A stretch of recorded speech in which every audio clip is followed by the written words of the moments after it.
안녕하세요. 앞에 두 개 강의는 잘 듣고 오셨나요? 3 강에서는 장비 없이 촬영하는 법에 대해서 알려드리려고 하는데요. 사실 저는 사람들이 흔히 말하는 똥손이었답니다.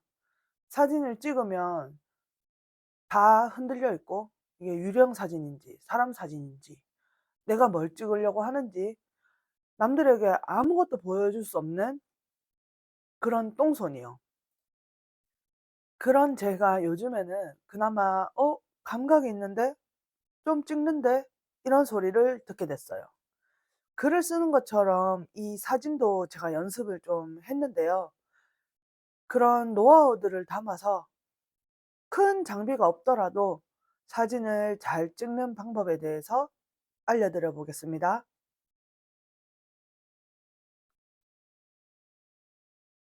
장비 없이 촬영하는 방법에 대해서 알려드리기 전에 이 강에서 미처 마저 말씀 못 드린 부분이 있는데요. 제가 인플루언서에 대해서 언급을 했는데 일반 블로그 글 주제와 인플루언서 주제는 다르다고 말씀드렸잖아요. 인플루언서는 모집 주제가 분류되어 있어요. 사진에서 보는 것과 같이 IT, 생활건강, 프로스포츠, 스포츠, 방송연예, 대중음악, 영화, 공연 전시예술, 도서, 경제, 비즈니스, 어학교육, 리빙, 푸드, 자동차, 패션, 여행, 뷰티, 게임, 동물, 펫, 육아 이런 식으로 분류가 되어 있거든요. 운동 레저가 제가 알기로는 스포츠로 바뀐 걸로 아는데 아닐 수도 있습니다. 제가 잠시 운동 레저도 하긴 했었는데 어쨌든 일반 글쓰기 주제와 인플루언서 모집 분야 주제는 다르다는 거.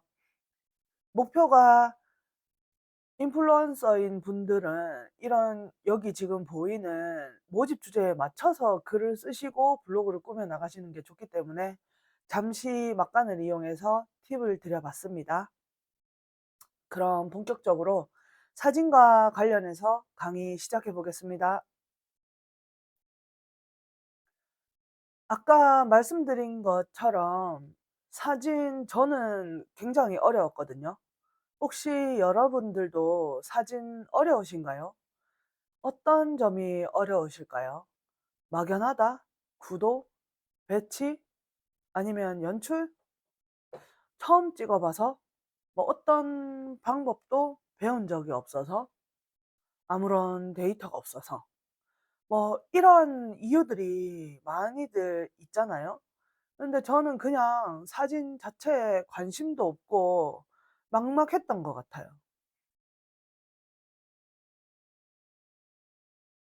그러던 어느 날 어떤 분께 기초적인 것을 배운 뒤로 제가 많이 달라졌는데요. 예전에는 이른바 대포 카메라를 들고 식당 등을 찾아오는 사람을 보게 되면은 '와 저 사람 사진 진짜 잘 찍나 보다.' 하는 생각이 들기도 했는데요. 요즘에는 소형 카메라 즉 DSLR도 엄청 많이 발전돼서 예전처럼 뭐 일반적으로 풍경을 찍거나 그 자리에 서서 찍어야 하는 이런 것들이 아니라면 그런 무거운 카메라를 일부러 들고 다니는 사람도 없이 뭐 기술이 엄청 좋아졌잖아요. 그죠? 물론 지금 말씀드리는 장비 없이 스마트폰으로 촬영하는 것보다 실제 카메라로 촬영을 하는 게 제품이나 풍경 등 아니면 그 공간 등을 더욱 돋보이게 만들 수는 있겠죠. 그 카메라만의 특유의 감성도 표현하기 좋겠고요. 저도 처음에는 '카메라를 구입하고 배워야 되나.' 정말 고민이 많았었거든요. 그런데 블로그만 한다고 생각을 하고 있었는데 수입이 하나도 없는 상태에서 카메라부터 덜컥 사는 거는 약간 '낭비가 아닌가.' 하는 생각이 먼저 들더라고요. 카메라를 살 돈이 있더라도 저도 주부고 지금 하는 일에서 준비물이라고 생각을 하고 '카메라를 살까.' 했는데 준비물이라고 하기에는 너무 고가니까 많이 고민을 했었어요. 뭐 그리고 제가 또 온라인 판매도 했었으니까 '온라인 판매를 하려면 그래 카메라 하나 사자.' 뭐 이런 생각을 한 적이 있었죠. '실력이 부족해서 연습을 하겠다.' 뭐 이런 생각보다 장비 탓을 좀 했었는데요. 저도 뭐 글쓰기와 마찬가지로 처음부터 스마트폰으로 사진을 엄청 잘 찍었던 건 아니거든요. 공부도 하고 강의도 듣고 여러 번 연습하면서 뭐 노하우들이 생겼는데 그런 노하우를 인제 여러분들께 나눠 드리려고 하는 거예요. 그러면 여러분 지금 당장 폰을 꺼내 가지고 눈앞에 보이는 거 아무거나 하나만 찍어 보시겠어요? 기다려 드릴게요.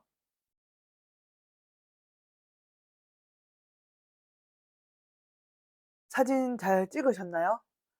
어때요? 그 갤러리 가서 사진을 한번 확인해 보실까요?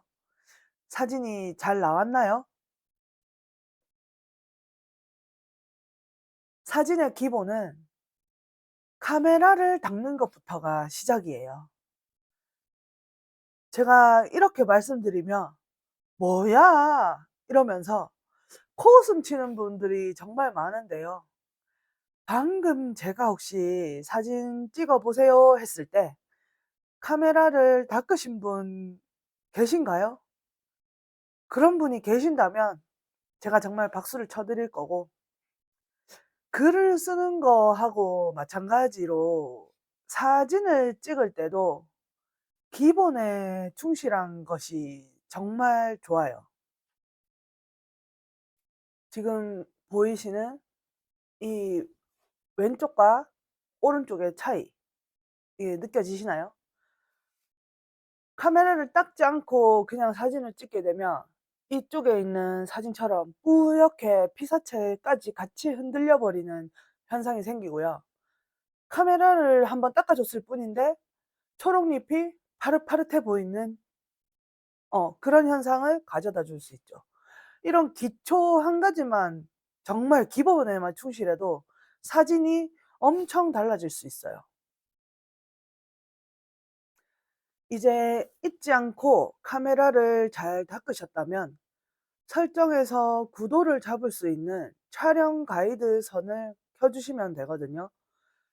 톱니바퀴나 더보기 모양이나 요즘에는 점 4 개로 바뀌어 있더라고요. 그 부분을 누르면 설정 그 톱니바퀴가 나와요.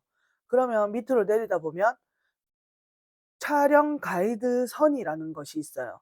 꼭 이 단어가 아니어도 뭐 가이드 선, 뭐 세로선, 가로선 뭐 이런 단어가 있다면 그 부분을 켜 주시는 게 좋아요.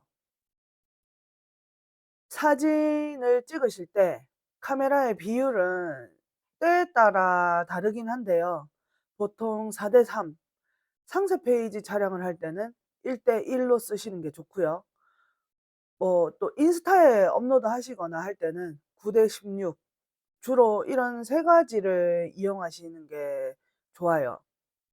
그런데 상황에 따라 좀 다르긴 하니까 9대 16을 사용하시면 가로 쪽이 좀 잘리는 경향이 있어서 찍어 보시고 선택을 하시는 게 좋을 것 같아요. 상세 페이지를 하시거나 뭐 블로그를 할 때 작은 소품 같은 거는 어디서든 촬영이 가능하기 때문에 집에서 촬영을 해도 좋거든요.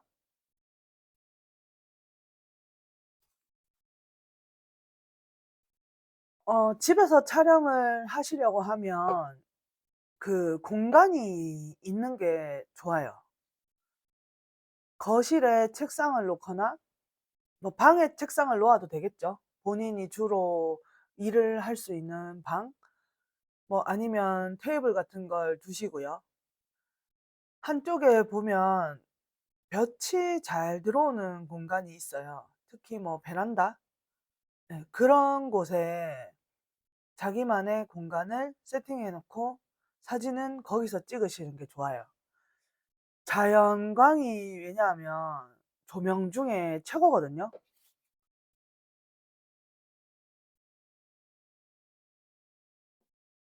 사진을 보고 어떤 느낌이 드시나요? 이게 자연광을 그대로 받으면서 찍은 사진인데요.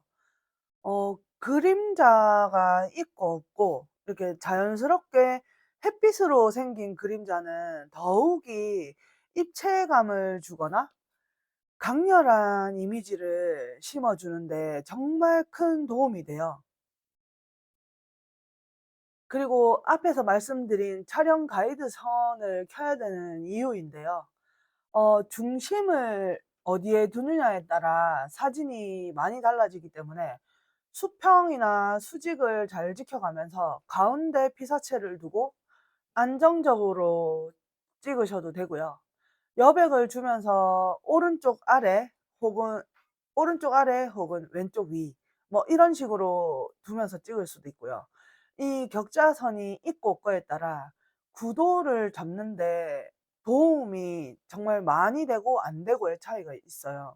이 중심이 흐트러지면 사진이 카메라를 들고 있을 때는 괜찮지만 찍고 나면 비틀어진다거나 이런 상황도 정말 많아요. 그리고 우리가 보통 촬영을 하게 되면 핸드폰 카메라에서는 찰칵하는 이런 소리가 나는데요. 음, 보통은 찰칵하자마자 핸드폰을 움직여 버리거든요. 그러면 이 핸드폰에서 요즘에는 빠르게 인식을 하지만 그래도 아직은 1-2초 정도는 숨을 참고 기다려 주는 것이 좋아요. 그렇지 않으면 사진이 그냥 다 흐트러져 버리기 때문에 꼭 사진을 찍으신 다음에 바로 그냥 움직이지 마시고 1 초라도 참고 나서 움직이는 걸 추천드려요. 장비 없이 스마트폰으로 촬영하는 데 있어서 이건 중요한 부분이기 때문에 다시 한번 설명드릴게요. 나만의 촬영 공간을 만든다. 집안에서 볕이 잘 드는 공간을 선택하시고요. 책상, 거실, 베란다 등을 충분히 활용해 주세요. 깔끔한 배경이 되는 벽면을 찾으시는 것도 좋고요. 혹시 우리 집에 그런 공간이 없다 하실 때는 흰색 색지를 이용하거나 컬러가 있는 색지들을 이용해서 일관성이 있는 촬영 환경을 유지해 주는 게 좋다고 봐요. 햇빛이 이쪽에서 들어오고 저쪽에서 들어오고 여기서 찍고 저기서 찍고 하면 일관성이 떨어지기 때문에 내가 촬영하는 공간이 있는 것은 촬영의 시간을 줄여주는 것과 동시에 퀄리티를 높여주는데 정말 중요한 역할을 하거든요. 카메라도 잘 닦았고 나만의 사진 촬영 공간도 만들어졌다면 무작정 사진을 찍기 전에 레퍼런스를 찾아보는 것이 좋거든요. 레퍼런스라는 것은 말 그대로 무언가를 참고한다는 뜻인데요. 요즘에 뭐 어디서든 사진을 잘 찍는 사람들이 너무 많기 때문에 아주 쉽게 레퍼런스를 찾아볼 수 있는데요. 핀터레스트나 캣컬리 헬로 네이처 같은 곳에서 찾아보셔도 되고 혹은 뭐 네이버나 인스타 같은 SNS에서도 쉽게 찾아볼 수 있어요. 내 마음에 드는 구도나 스타일을 분석한 다음에 참고하면서 나만의 스타일을 개발해 나가는 것이 중요하겠죠. 그런데 여기서 나만의 스타일이 없어도 저는 상관이 없다고 생각해요. 수많은 레퍼런스들이 있고 요즘에는 정말 아까 말씀드린 것과 마찬가지로 SNS가 너무 발달되어 있기 때문에 내가 찍고 싶은 사진이나 공간 등을 검색만 해보면 사진 잘 찍는 사람들이 설명을 해주기도 하고 사진을 찍은 것을 샘플로 보여주기도 해요. 그래서 뭐 그거 따라 한다고 해서 크게 저작권에 문제가 되거나, 물론 저작권이 있는 건 그대로 베껴 오거나 복사해서 쓰시는 건 안 됩니다. 하지만 내가 그걸 참고해서 레퍼런스를 두고 비슷하게 찍어 보거나 또 나만의 구도를 만들고 색상을 만드는 건 괜찮다고 생각을 하거든요. 뭐 내가 구도를 잘 몰라도 참고를 하면서 사진을 찍을 수 있기 때문에 뭐 충분히 이거는 뭐 '초등학생들도 따라할 수 있지 않나.' 하는 생각을 해요. 그럼에도 불구하고 저처럼 '정말 똥손이다.' 하는 사람은 진짜 저는 사진 찍는데 너무 힘들었거든요. 구도 같은 거는 제가 아무리 이렇게 저렇게 놓아 봐도 '정말 모르겠다. 너무 힘들다.' 하시는 분들은 이 검색해 보면 3D 입체 양면 배경지가 있어요. 이게 돈도 안 아까운 게 한 장에 몇천 원 밖에 안 하는데 뭐 다른 것도 아니어서 앞뒤로 돌아가면서 제품에 어울리게 사용할 수 있고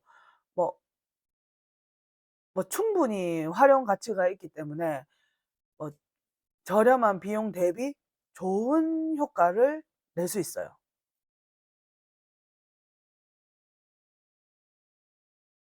제가 색지를 활용해서 촬영한 예시인데요. 이렇게 색지를 몇 가지 사서 촬영을 하니까 한 곳에서 찍은 것 같지 않고 다양한 장면을 연출할 수 있어서 참 좋더라고요. 이 또한 색지예요. 이렇게 색지가 그런데 많은 게 아니라 하나, 둘, 셋, 뭐 네 가지 정도인데 양면으로 사용할 수 있어서 이게 사실은 두 장 정도밖에 안 된답니다. 이처럼 뭐 구도를 잘 모르거나 카메라를 사용하는 방법을 잘 모른다고 해도 충분히 사진을 예쁘게 찍을 수 있는 방법은 많고요. 글을 쓰는 것과 마찬가지로 사진도 엄청난 연습이 필요하긴 해요.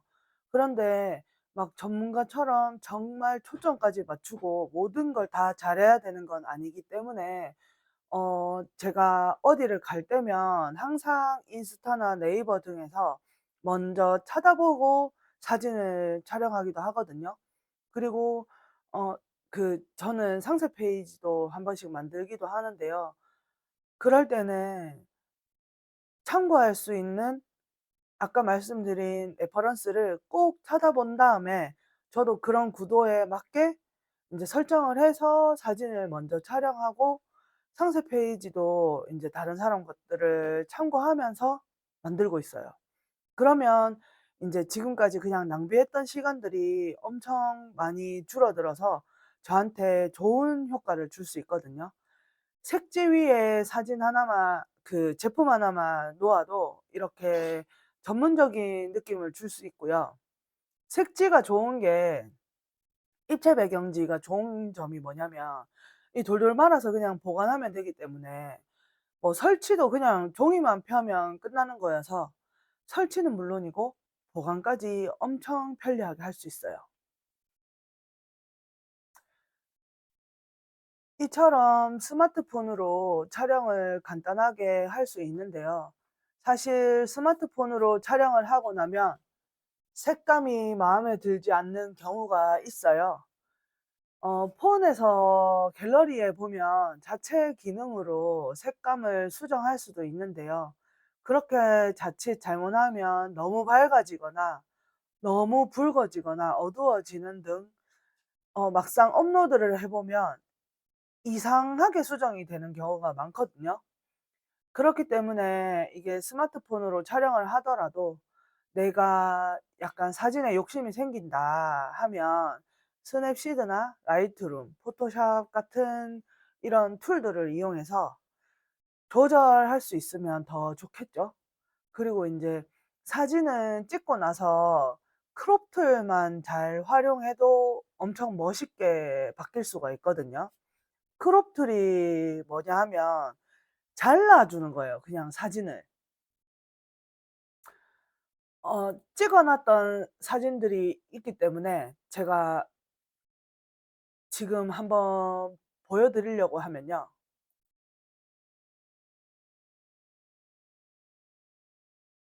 지금 현재는 이렇게 뭐 다른 잡다한 것들이 많아서 분산되지만 시선이 너무 분산되니까 이런 식으로 사진을 잘라 주는 거죠. 보이시려나?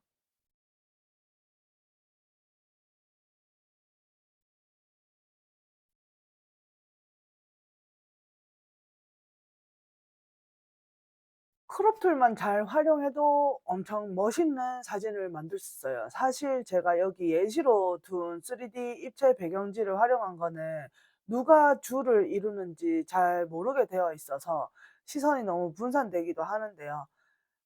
제가 보여주고 싶은 제품을 더욱 강조하기 위해서 사진을 찍은 다음 거기에 맞게 잘라내면 또 그게 또 멋진 사진이 될 수가 있어요. 지금까지 제 상강에서는 특별한 도구 없이 장비 없어도 촬영을 쉽게 하는 방법에 대해서 같이 알아봤는데요. 연습을 많이 하다 보면 조금씩 바뀌어가는 사진을 발견하게 되실 거예요. 처음부터 나는 사진은 못 찍어라고 미리 포기하지 마시고요. 자주 사진을 찍어 보시고 세상에 있는 사물을 모두 대상이라고 한번 여겨보세요. 내가 사진 찍는 대상이다. 이런 마음으로 쳐다보면 무언가 눈에 들어오고 그걸 잘 찍고 싶은 마음이 계속 생기거든요. 그리고 또 이제 저 같은 경우에는 사진을 찍을 때 저만 본다는 생각보다 내가 사랑하는 사람이나 좋아하는 사람 등 이걸 누군가 공유하고 싶다. 그래서 멋있게 찍어서 이걸 누군가에게 한번 보내주고 싶다라는 마음을 가지고 사진 촬영 연습을 많이 했던 것 같아요. 물론 제품 촬영 같은 건 그렇게 하지 않았지만 야외에 나갈 때 좋은 풍경을 보거나 예쁜 꽃을 보거나 나무 같은 걸 볼 때 또 햇볕이 따스하게 예쁠 때 이런 걸 '다른 사람에게 보여주고 싶다.'라는 마음을 가지고 정말 많이 연습을 했거든요. 그럴 때도 처음엔 부터 멋진 사진이 나오진 않더라고요. 그런데 한 번은 인제 그 사람한테 '내가 보여주고 싶은 게 과연 뭘까?'라는 생각을 하면서 생각을 하고 찍었더니 상대방이 "사진이 너무 멋있다. 예쁘다."라는 말들을 자주 했었어요. 제품 또한 마찬가지인 것 같아요. 제가 고객들이나 제 블로그 글을 보는 구독자들한테 뭘 보여주고 싶은 건지 생각하면서 사진 촬영을 하기 시작했거든요. 여러분도 어 제가 여러분이 찍는 사진들을 누군가에게 보내준다는 마음가짐을 가지고 그 사람에게 어떤 걸 보여주고 싶은지, 뭘 보여주고 싶은 건지 한 번만 더 생각한 뒤에 찍어 보시면 사진의 퀄리티가 엄청 달라질 거라고 생각해요. 그러면 3강은 여기서 마치고요. 다음 4강에서는 키워드 이해하기인데요. 키워드 부분은 정말 또 중요하기 때문에 잘 들어주시길 바라고요. 다음 4강 키워드 이해하기 편에서 만나겠습니다. 수고하셨습니다. 감사합니다.